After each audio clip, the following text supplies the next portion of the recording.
kênh của mình. Ngày hôm nay mình sẽ chơi game Son Goku nha. Bây giờ mình sẽ vô game đây. Rồi, đang đi đâu nha các bạn.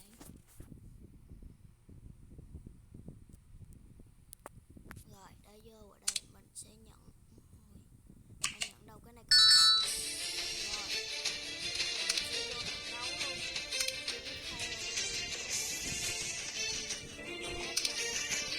Chiến.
Rồi thì mình đã chuyển sang game khác rồi nha. Đây là Realm Liên Quân phiên bản 2.1 nha các bạn. Đây, đã vô rồi.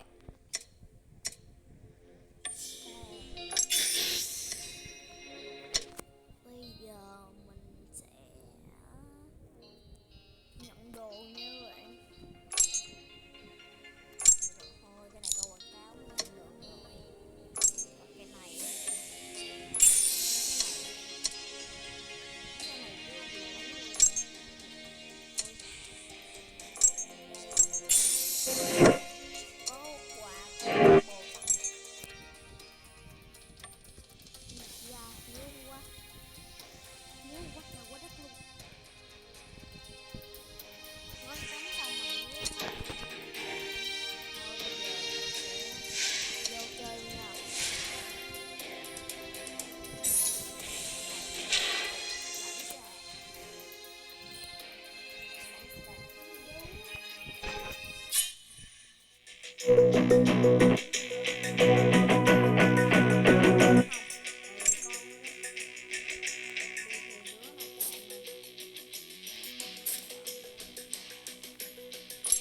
Close to me.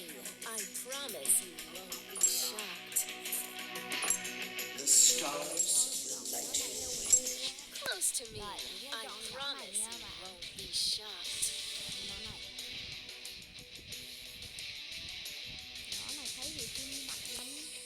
Taste my candy and belong to me. Close to me. I promise you won't be shocked.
like Mày đi chết đi là vừa. Oh my god.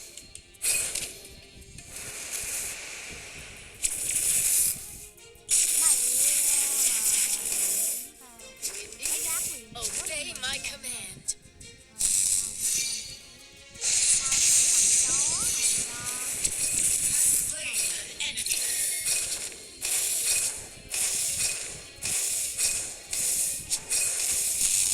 Storm is coming. Chủ tôi bị tắt điện rồi.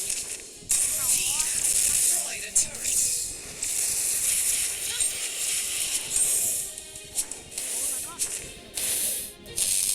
Killing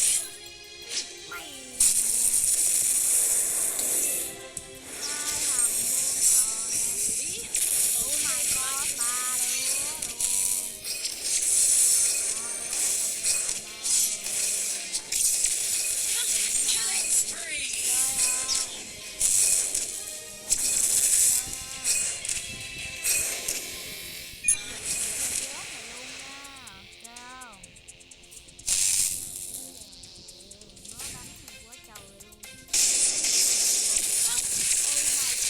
I am prepared.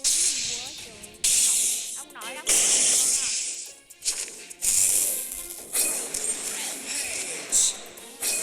Executed.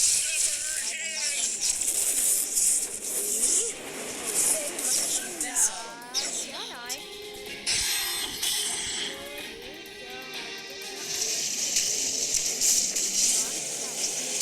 An enemy has been slain. Don't underestimate the breeze. An enemy has been slain.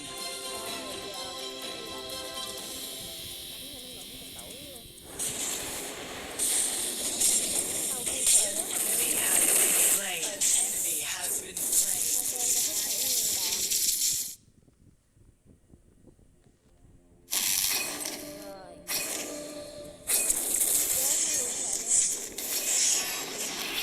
Obey my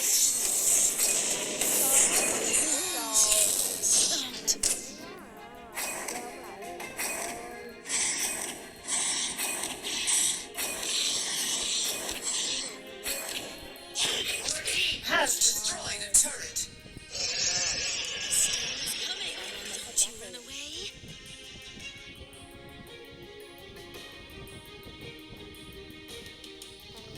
Mặt trai nhưng mà mạnh quá các bạn ơi. An enemy has been slain. Prepared. An enemy has been slain. Double kill.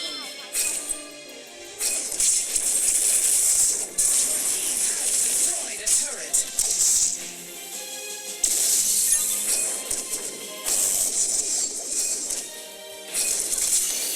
Don't underestimate the breeze.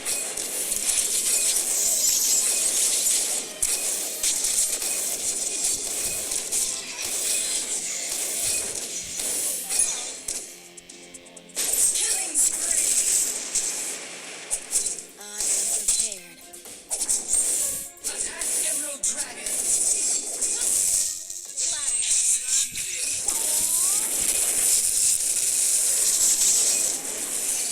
Killing spree. Slain an enemy.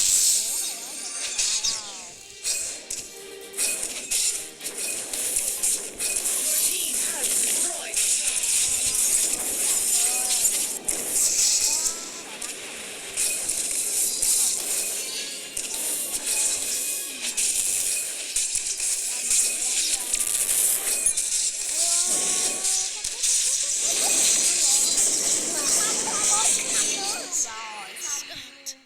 Nhưng mà không sao, cuối cùng thì cái trụ nó cũng đã bể rồi. Victory. The shield protects me. Đây. By the great winds, I come. Wow, mình hạng nhất luôn. By the great winds, I come.